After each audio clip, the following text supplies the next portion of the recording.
জয়গুরু। বন্ধুরা, আপনারা কেমন আছেন? অবশ্য এই কথাটা জানতে চাওয়া আমার ভুল হচ্ছে, কেননা যারা এই ভিডিওটি দেখতে আসছেন তারা তো ভালো নেই, তারা ভালো থাকতে পারেন না। অসহ্য এক যন্ত্রণায় সারাক্ষণ ছটফট করতেছেন, ভেতরে আগুন ধাউ ধাউ করে জ্বলতেছে, কাউকে বলতে পারতেছেন না। আত্মীয় স্বজন, পাড়া প্রতিবেশী, বন্ধু বান্ধব কাউকে বলতে পারতেছেন না এই কষ্টের কথা। নিজে জ্বলে পুড়ে ছারখার হয়ে যাচ্ছেন, ধুকে ধুকে মরতেছেন। তারা ভালো নেই, অর্থাৎ যারা এই ভিডিওটি এই মুহূর্তে দেখতেছেন তারা ভালো নেই। আজকের সকালের একটি ঘটনা আপনাদের আমি শেয়ার করি। এক ভদ্রলোক দেশের বাইরে থেকে আমাকে কল করে হাউমাউ করে কাঁদতেছিল। আমাকে বলতেছিল যে স্যার, আপনি আমাকে বাঁচান, আমার সংসারটাকে আপনি বাঁচান, আমার সংসারটা শেষ হয়ে যাচ্ছে, আপনি এর একটা ব্যবস্থা করে দেন। তার কান্নায় আমার বুকটা ফেটে যাচ্ছিল।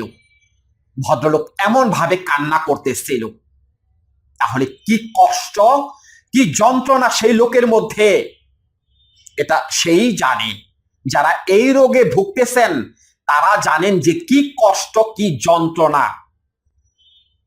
অহেতুক সন্দেহ, স্ত্রীকে নিয়ে, প্রিয় মানুষকে নিয়ে অহেতুক সন্দেহ এক ভয়াবহ মানসিক রোগের নাম। বিদেশের ওই লোক আমাকে বলতেছিল যে সে সারাদিন কতটা কষ্ট করে, সারাদিন তার মাথায় কি পরিমাণ চিন্তা একের পর এক আসতে থাকে, সেই লোক আমাকে বলতেছিল তার কোনো কিছুতে শান্তি নেই, কোনো কিছুতে না। কাজের মধ্যে গিয়ে কাজ করতেছে, সেখানে তার মনোযোগ নেই, তার মনোযোগ কি জানি হয়ে যাচ্ছে বাংলাদেশে, সম্ভবত কি জানি হয়ে যাচ্ছে। ওই যে স্ত্রীকে রেখে এসেছি, প্রিয় মানুষটিকে রেখে এসেছি, সে তো অন্য কারোর সাথে চলে যাবে না। তার নাম্বারটা বিজি কেন? সে এখন কি করতেছে? সে বাড়িতে আছে নাকি অন্য কারোর সাথে কথা বলতেছে? সে তো মার্কেটে চলে যায়নি, সে তো শাড়ি কেনার নাম করে অন্য কোনো ছেলের সাথে গল্প করতেছে না। তার নাম্বারটা আমি গতকালকে রাত্রেও বিজি দেখেছি। নাম্বার এত বিজি থাকে কেন? কার সাথে সে এতক্ষণ কথা বলে? এতক্ষণ সে কিসের কথা বলে? একের পর এক চিন্তা মনের মধ্যে আসতেই আছে আর আসতেই আছে। এই চিন্তাকে বন্ধ করতে পারতেছে না, বা যারা এই সমস্যায় আছেন তারা এই চিন্তাকে বন্ধ করতে পারতেছেন না। কি করবেন বুঝতেই পারতেছেন না। কতভাবে প্রমাণ দেখতেছেন, প্রতিবেশীর কাছে ফোন করতেছেন, নিজের বাড়ির যে অন্য লোকজন আছে তাদের কাছে ফোন করতেছেন, আপনার স্ত্রীর অন্য কোথাও সম্পর্ক আছে কিনা কতভাবে তাকে পরীক্ষা করতেছেন, কতভাবে। কিন্তু মনের সন্দেহ তো দূর হচ্ছে না। করবেনটা কি? এইরকম সমস্যায় কি আপনারা নেই? যারা এই ভিডিওটি দেখতে আসছেন তারা কি জ্বলে পুড়ে এরকম ছারখার হয়ে যাচ্ছেন না? প্রিয় স্ত্রীর জন্য বা যার সাথে প্রেম করেছেন, সম্পর্ক আছে, তার জন্য এরকম সারাক্ষণ একের পর এক সন্দেহ মনের মধ্যে আসতেছে না? আসতেছে। কি করবেন বুঝতে পারতেছেন না। পরীক্ষা নিরীক্ষা করে দেখতেছেন যে না, কোনো সমস্যা নেই, আমার স্ত্রীর অন্য কারোর সাথে সম্পর্ক নেই, আমার প্রিয় মানুষটির সাথে অন্য কোনো পুরুষের সম্পর্ক নেই। তারপরেও মন থেকে সেই সন্দেহ দূর করতে পারতেছেন না, মনকে বোঝাইতে পারতেছেন না। করবেনটা কি? ডাক্তার দেখাইতেছেন, কবিরাজ দেখাইতেছেন, কত ওষুধপত্র খেয়ে যাচ্ছেন, ঘুম হয় না। ডাক্তার তার জন্য ঘুমের ব্যবস্থা করে দিয়েছে, একের পর এক ঘুমের ওষুধ খেয়ে যাচ্ছেন। সমাধান কি হচ্ছে? এই সন্দেহ কি দূর করতে পারতেছেন? ঘুম থেকে উঠলেই তো আবার সেই চিন্তা মাথার মধ্যে চলে আসতেছে। বরঞ্চ ওষুধ খাওয়ার পরে কি হচ্ছে, শরীর আরো দুর্বল হয়ে যাচ্ছে, এখন আর কোনো কিছু ভালো লাগে না। এখন আবার আরেক ধরনের ভয় মনের মধ্যে চলে আসছে, মারা যাব কিনা, যদি আমার একটা কিছু হয়ে যায়। এখন হাঁটতে গেলে পরে পা এক জায়গায় ফালান, আরেক জায়গায় পা চলে যায়, মাথাটা চক্কর দেয়, মনে হয় এখনই বুঝি ধপাস করে পড়ে মরে যাব। এরকম আরেক ধরনের ভয় আপনার মধ্যে চলে আসছে, শুধুমাত্র ওই ওষুধ খাওয়ার কারণে। করবেনটা কি?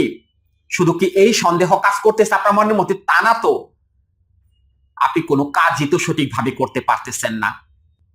খাবারটা পর্যন্ত ঠিক মতো খাইতে পারতেছেন না।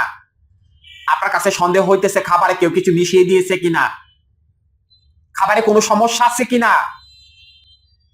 এরকম প্রত্যেকটা জিনিসে সন্দেহ করতেছেন, প্রত্যেকটা জিনিসে। এখন কোনো মানুষকেই আপনি বিশ্বাস করতে পারেন না। মানুষের উপর আস্থা একেবারে চলে গেছে আপনার। কারোর সাথে এখন মিশতে পারেন না, অর্থাৎ কেউ আপনার সাথে এখন মিশে না, কথাবার্তা বলেন না। 5-10 জন লোক এক জায়গায় আছে, সেখানে যেতে পারতেছেন না।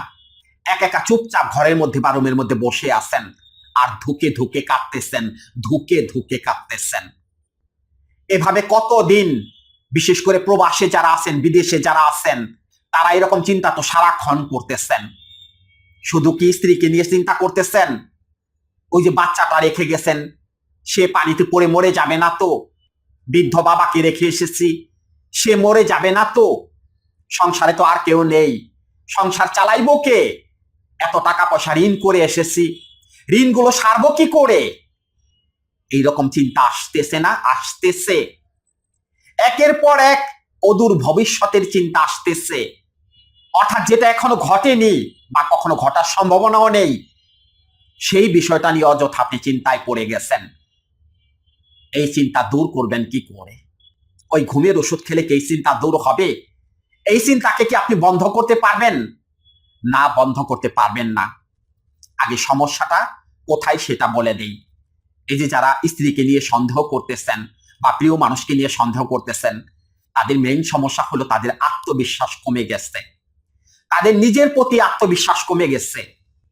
হয়তো চেহারাটা ভালো না, অতটা এডুকেটেড পারসন না আপনি, অতটা টাকা পয়সার মালিক হয়তো আপনি না, কিন্তু এমন একটা মেয়েকে আপনি বিয়ে করে ফেলেছেন যে দেখতে যথেষ্ট সুন্দরী।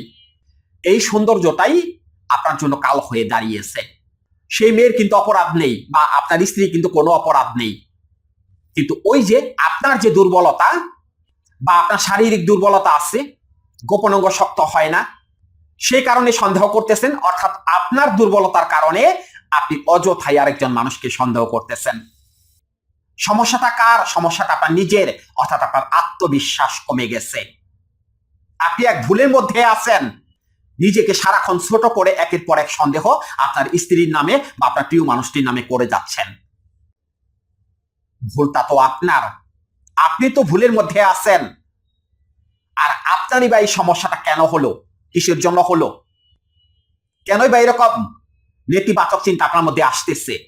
আসতেছে কারণ আপনি ভালো করে খেয়াল করে দেখেন, আপনি ছোট সময় থেকেই খুব বেশি মানসিক চাপের মধ্যে ছিলেন, পরিবারে অশান্তি ছিল, স্বাধীনভাবে আপনি বড় হইতে পারেননি, বিভিন্ন রকমের চাপ ছোট সময় থেকে আপনার মধ্যে ছিল, আপনি রিল্যাক্স থাকতে পারেননি কখনো, যার কারণে আপনার মধ্যে এক ধরনের অলসতা চলে আসছিল। কাজকর্ম দেখলে পরে আপনার অস্থির লাগতো, কাজকর্ম ঠিক মতো করতে চাইতেন না, বা কাজকর্ম করলেও তার প্রতি কোনো মনোযোগ ছিল না। আগে থেকেই এই সমস্যাগুলো ছিল।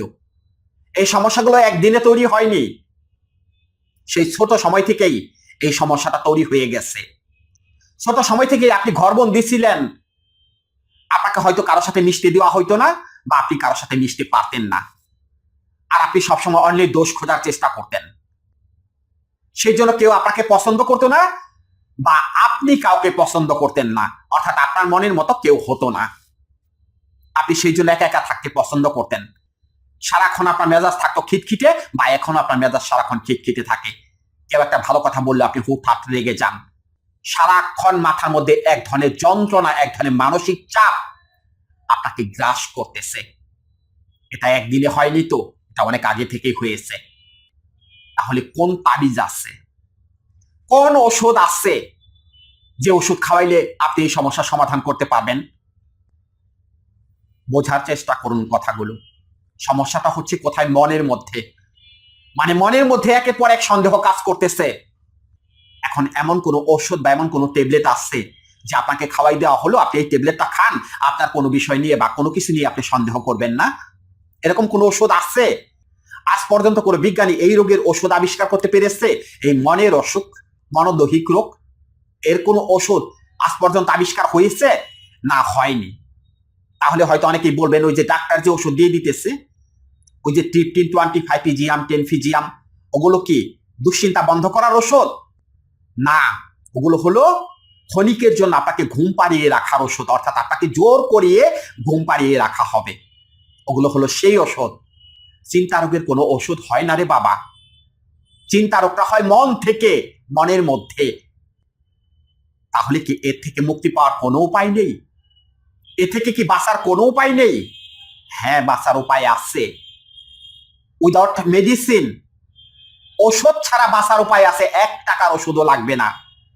সেটা হলো কাউন্সেলিং বা সাইকোথেরাপি, অর্থাৎ কথার মাধ্যমে আপনার ভেতরটাকে পরিবর্তন করে দিতে হবে। আপনার মাথাটা সবসময় গরম থাকে, সেই মাথাটাকে ঠান্ডা করার জন্য কিছু সাইকোলজিক্যাল স্ট্রাকচার আছে, কিছু সাইকোলজিক্যাল কাজ আছে। সেগুলো কথা, শুধুমাত্র কথা। কথার মাধ্যমে আপনার ব্রেন ওয়াশ করে দিতে হবে। ওটাকে কাউন্সেলিং বা সাইকোথেরাপি বলে। এই রোগীদের যদি সঠিকভাবে 3 থেকে 4টা দিন কাউন্সেলিং করানো হয়, এরা যদি কথা শুনে, তাহলে এই সমস্যার সমাধান হয়ে যাবে। এক কথায় এদের মনের ভুলগুলোকে ভেঙে দিতে হবে কথার মাধ্যমে। কোনো জাদু টোনা মন্ত্র তাবিজ কবজ করে না, কথার মাধ্যমে। আর সেটাকে কাউন্সেলিং বা সাইকোথেরাপি বলে। সেই কাউন্সেলিং বা সাইকোথেরাপি কিভাবে করতে হয় বা আমরা কিভাবে সেই কাউন্সেলিং কোর্সটি করিয়ে থাকি। আমাদের কাউন্সেলিং কোর্সটি হয় অনলাইন কাউন্সেলিং কোর্স, অর্থাৎ দেশে বা দেশের বাহিরে যে যেখানেই আছেন, সেখানে একটা নীরব জায়গা বেছে নেবেন, যেখানে কোনো লোকজন থাকবে না। অর্থাৎ আধা ঘন্টা সময় যেন আপনাকে কেউ ডাক না দেয়, কেউ বিরক্ত না করে, এমন একটা জায়গা আপনাকে বেছে নিতে হবে। তারপরে চোখ বন্ধ করে কানে হেডফোন দিয়ে আপনি শুধু কথা শুনবেন। আমি কথা বলবো, আপনি শুনবেন। কি কথা বলবো তখন বুঝতে পারবেন। কিভাবে মনের পরিবর্তন হয় তখন বুঝতে পারবেন। এই যে মনের মধ্যে যে দাও দাও করে আগুন জ্বলতেছে, এটা কিভাবে নিভে যায় কথার মাধ্যমে, তখন বুঝতে পারবেন। রাত্রে ঘুমাইতে পারতেছেন না, একদিন কাউন্সেলিং করার পরে দেখবেন ঘুম কোথা থেকে আসে। কিভাবে বা কোন নাম্বারে এই কাউন্সেলিং কোর্সটি করবেন। আমাদের স্ক্রিনে দেওয়া যে নাম্বারটা দেখতে পাচ্ছেন, এই নাম্বারে যারা বাংলাদেশে আছেন তারা সরাসরি কল করে কাউন্সেলিং কোর্সটি করতে পারবেন। আর যারা দেশের বাইরে আছেন, তারা আমাদের স্ক্রিনে দেওয়া যে হোয়াটসঅ্যাপ বা ইমো নাম্বারটা আছে, সেই নাম্বারে কল করে এই কাউন্সেলিং কোর্সটি করতে পারবেন। প্রতিদিন আধা ঘন্টা করে, মাত্র 7 দিনের কাউন্সেলিং কোর্স। যদি কথা শোনেন, সারা জীবনের জন্য এই সমস্যার সমাধান হয়ে যাবে।